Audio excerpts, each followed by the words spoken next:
Bonjour à tous et bienvenue pour une deuxième édition de Devine quel roman je suis. Vous avez été extrêmement nombreux à m'envoyer des messages pour me dire que cette première édition était absolument géniale, mais difficile. C'est vrai qu'il n'y en a pas beaucoup qui ont dépassé les 5 sur 10. Et en même temps, si moi j'avais dû y participer, j'aurais difficilement également dépassé les 5 sur 10. Donc c'était une première édition difficile.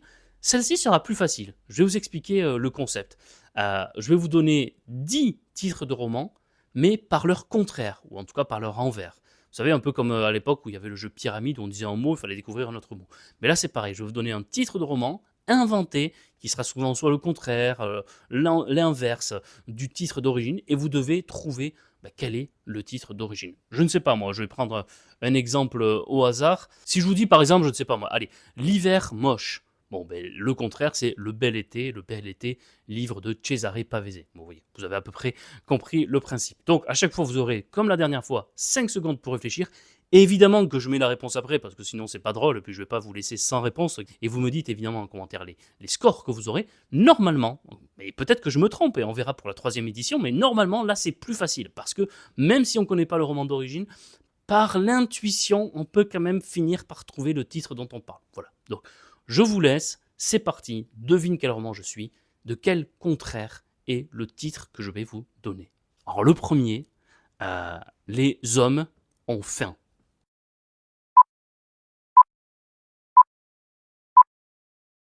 C'était, oui, pour ceux qui l'ont reconnu, les dieux ont soif d'Anatole France. Les hommes, les dieux ont soif, ont faim. Donc voilà, les hommes ont faim. Bon, je ne vais pas vous reparler de ce livre parce qu'il était déjà dans les réponses la dernière fois. C'est le seul qui était également dans les réponses la dernière fois. Donc ne vous dites pas, chouette, c'est juste les mêmes livres, mais il faut juste les trouver différemment. Non, voilà, je crois que c'est le seul. Mais bon, c'est bien aussi d'avoir parfois le même livre qui revient. Mais voilà, les hommes ont faim. On commence en douceur. J'espère que vous avez trouvé, qu'on commence bien. En tout cas, superbe livre d'Anatole France. Je le redis pour ceux qui n'ont peut-être pas vu l'autre vidéo, mais super livre sur la Révolution française. Si vous voulez lire un roman sur la Révolution française, alors il y en a plein, hein, évidemment, mais moi c'est celui-ci que je vous conseillerais peut-être en tout premier. Leurs parents avant nous. Leurs parents avant nous. 5 secondes pour essayer de trouver.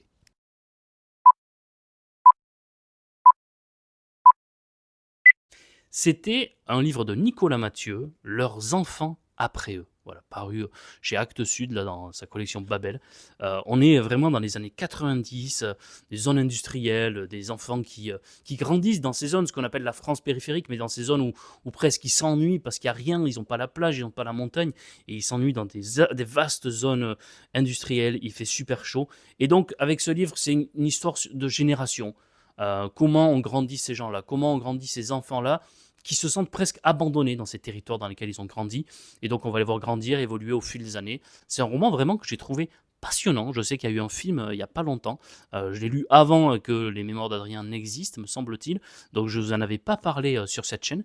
Mais c'est un très très bon roman. Et on m'a dit que ceux qui ont suivi celui-ci, en tout cas les livres qu'il a écrits depuis, ne sont peut-être pas à la hauteur de celui-ci. Mais moi, j'avais adoré ce roman de Nicolas Mathieu. Allez, on va passer à la troisième question. Troisième titre que je vous donne par son contraire. Il faut essayer que vous me deviniez le roman d'origine, le titre d'origine du livre. Pas évident celui-ci, des rats et des dieux.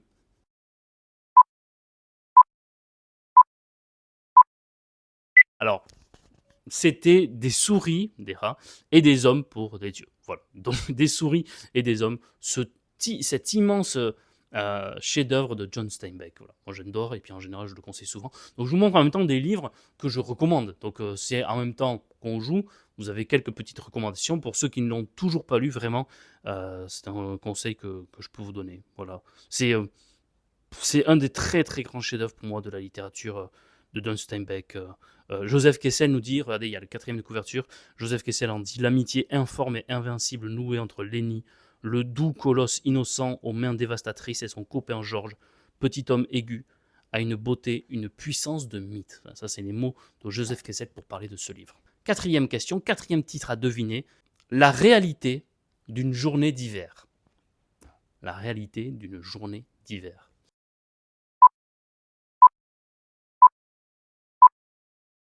C'était Le songe d'une nuit d'été de William Shakespeare, une pièce de théâtre exceptionnelle. Voilà, je vous en avais parlé déjà sur cette chaîne. J'ai adoré.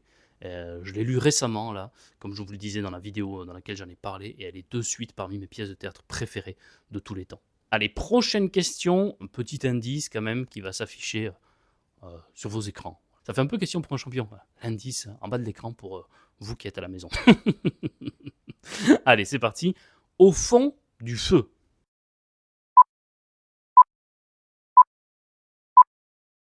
C'était cette grande saga historique, apparemment le Alexandre Dumas chinois, apparemment aussi populaire en Chine que nos Trois Mousquetaires. C'est Au bord de l'eau de Xi Naihan, voilà, l'un des très très grands classiques de la littérature chinoise. Donc, au fond du feu, au bord de l'eau. Prochaine question.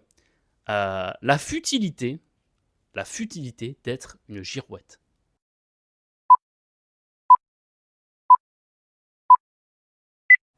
Pas facile celui-ci. L'importance d'être constant de Oscar Wilde. Alors, que nous dit le quatrième de couverture? Parce que celle-ci, je ne l'ai pas lue. Dernière pièce d'Oscar Wilde, l'importance d'être constant brille des feux dont le langage habité par la grâce s'y manifeste la puissance et la modernité de la réflexion de l'auteur sur la fiction, mais aussi son inventivité subversive et satirique, son esprit généreux et étincelant d'élégance et de drôlerie. Voilà, la futilité d'être une girouette, l'importance d'être constant. Prochain titre à deviner. À l'Est, tout change.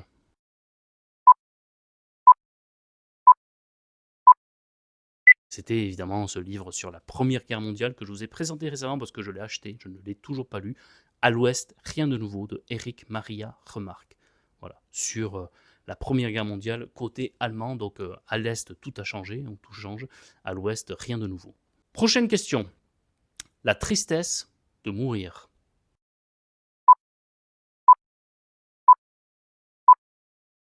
Évidemment, ce livre des Rougon-Macquart d'Émile Zola, La joie de vivre, voilà, que je n'ai pas lu encore, donc j'ai hâte d'y lire, mais je vois que c'est le numéro 12 de la série des Rougon-Macquart, donc je ne suis pas prêt d'y arriver. Le bracelet du roi.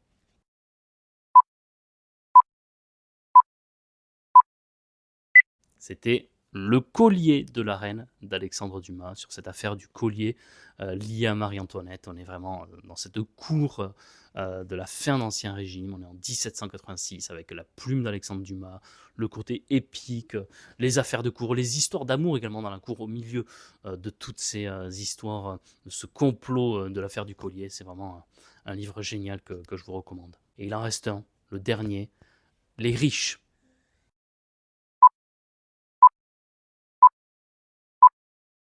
Et c'était ce roman que l'on ne présente plus parce que pour moi c'est le roman des romans, Les Misérables de Victor Hugo, Les riches, les misérables, voilà. Donc j'espère que ce format vous a encore plu, j'espère que vous allez avoir un score meilleur que celui de la dernière fois. Encore une fois, celui-ci normalement était un peu plus facile parce que même si les premières phrases d'un livre on ne les connaît pas forcément, les titres on les connaît et parfois par intuition, sans même connaître le titre du livre, on peut finir par trouver le titre quand même dont on parle. Voilà. Donc j'espère que ça vous a plu.